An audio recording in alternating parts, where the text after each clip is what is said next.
of Albrecht Durer. Now, Durer is actually the son of a goldsmith.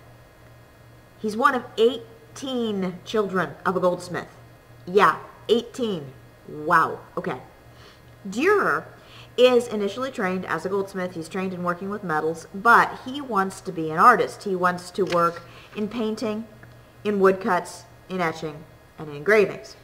So Durer takes a tour of Italy. He goes on a training mission, basically. He goes and looks at all the other artworks from the Renaissance. He learns under a number of teachers. And then he comes back to Germany and he opens his business. Now, the image you see in front of you is actually Durer's self-portrait. You can see his typical signature at the upper left. That AD is his standard signature. It is his characteristic signature. You're going to see that on every work of his. Durer here shows his narcissism, self-confidence. If you look at the picture, Durer is painted looking directly out at you, the viewer. But Durer is also painted, he kind of looks like Jesus. Yeah, that's totally on purpose. Durer sees himself as a creator, as a maker of art, just as God made the world. So Durer has a very good opinion of himself, and that's portrayed in this painting. The thing is, Durer has a good reason to have an opinion of himself. He specializes in reproducible artwork, and his reproducible artworks are beautiful and complex. For example, this is the Four Horsemen of the Apocalypse. This is a woodcut. What you're looking at is part of a 14-page booklet that had text on the back of the pages. It was printed as kind of an illustrated biblical series of stories.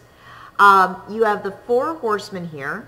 Please remember, when you look at this sucker, everything that you see that is white is carved into the wood. Everything you see that is black is left at the surface of the wood. That is an incredible amount of work and an incredible amount of detail. Durer also adds all kinds of interesting details here. Somebody usually asks me, okay, that's the Four Horsemen of the Apocalypse, so like, who's who? Here you go. Okay, dude clear on your right with the bow and arrow, that's Conquest. Dude next to him is War. War, by the way, has his arm cranked back at a really weird angle. He's carrying a sword. Plague and Famine is there to the side. He looks a little swollen and puffy. And then the emaciated figure at the bottom left is Death. Those figures are based on Bible descriptions, and there would be a Bible passage describing them. Durer also hints here at his personal loyalty. Now, he doesn't come out and say that he supports the protesters, the Protestants, but there is evidence if you look carefully. For example, look all the way down at the bottom left, underneath Death's horse. You see that guy lying down there looking really dead and horrible and gross and disgusting? Yeah, look at the hat on his head. That is actually a bishop's or papal hat. That is actually a church official hat. And the fact that that figure is being crushed under the feet of Death's horse hints at Durer's loyalty and his affection for the protesters or the Protestant point of view. Durer not only does woodcuts, though, he also does other reproducible art. For example, this is Adam and Eve. This is an engraving, scraping lines into a flat piece of metal. It's an image of Adam and Eve in the garden. Eve is receiving the fruit in her hand from the serpent back there. Yes, something bad did happen to Eve's nose. Don't ask. Now, if you look at this painting, or this engraving rather, you are going to see a lot of animals and weird shapes in the background. Those details go back to Durer, okay? Durer loves symbolism. He loves meaning. He loves to add stuff that means something else. And it really taps into his audience because a lot of his illustrations are book-sized. And the Protestants love morality lessons. They love symbolism. They love something that teaches you a religious lesson, as well as sometimes depicting a Bible story. Now, that's exactly what Durer is doing with Adam and Eve here. The moment here is that Eve is being given the evil fruit, the fruit of the knowledge of good and evil, by the serpent, and at this moment, this is the moment of decision for Adam and Eve. If you look clear on the upper right-hand corner, you're going to see a goat or sheep standing on the edge of a cliff. That's the moment that this is. This is the moment of decision. Now, the animals in the background all represent something. They stand for something. They symbolize something. So we have things like a parrot on that branch that Adam's holding. Please notice how well Adam has positioned himself. You have to thank him for that. He has positioned himself so perfectly so that that little branch from the tree beside him just totally covers everything important. He's a very modest guy. The actual parrot, though, going back up to the parrot and the sign underneath him both indicate the fact that Adam and Eve are foolish because they're believing someone else. The serpent is giving Eve the fruit, and they are taking the fruit. If you think about a parrot, is a creature that simply repeats what it hears. It doesn't have original thoughts. It doesn't think for itself. It simply parrots what other people say. And the parrot is there to condemn that idea, something that the humanists would have said about the scholastics. It's a bad thing to simply parrot what other people tell you. Now, the other animals actually represent the beliefs about medical science in 1504. The idea of the humors, of 4 fluids in your body that basically represent the earth and yourself, should always be in balance. Those 4 humors are symbolized as animals in this image. Melancholy, which is sadness, lethargy, that's actually displayed by the elk, very small elk, between Adam and Eve back there. The elk was considered a calm, sad animal. So the elk represents that black humor.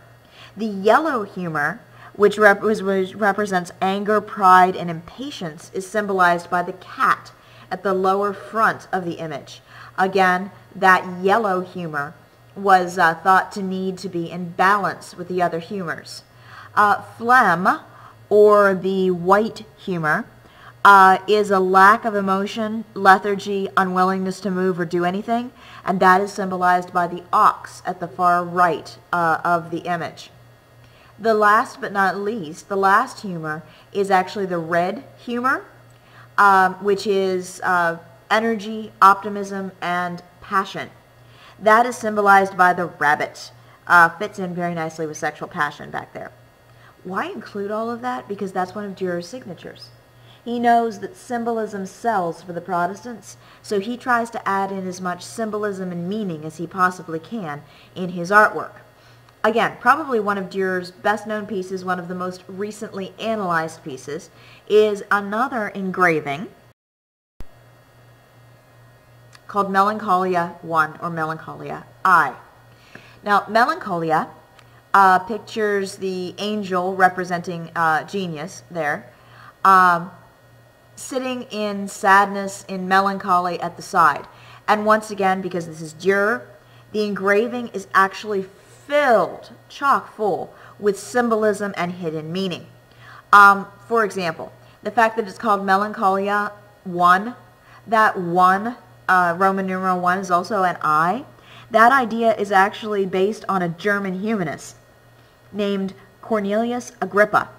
And it stands for a type of melancholy, or a type of sadness, that he called Melancholia imaginativa, that he believed, Cornelius Agrippa, the humanist, he believed that philosophers and artists tended toward, where the imagination overtook common sense and logic, and made you sad, not about anything in particular, but simply about imagination, dreaming, rather than looking at reality. There are a number of different symbols, indications. For example, up above the angel's wings is what they call a magic square. It's a set of, it's 16 squares, 4 by 4 squares. It's a magic square because the 4 rows, the corner numbers, and the 4 center numbers all come out to the same sum of 34, the same total of 34. At the bottom is actually your date, 4/15/14, and then that 1 or that I again, indicating the Melancholia imaginativa. There are lots of other symbols. There are signs of memento mori, remembering death, the fact that things are limited or bounded. There are scales behind the Cupid's head. Genius is actually holding a protractor There are a variety of different measuring tools, an hourglass on the wall, all of which symbolize the measure of life. Again, Durer is a master of reproducible art, and Durer loves symbolism. He loves to create strange things that mean something deeper, and he sells them to Protestant audiences who enjoy the morality lesson, the meaning, and the education. They like the knowledge game.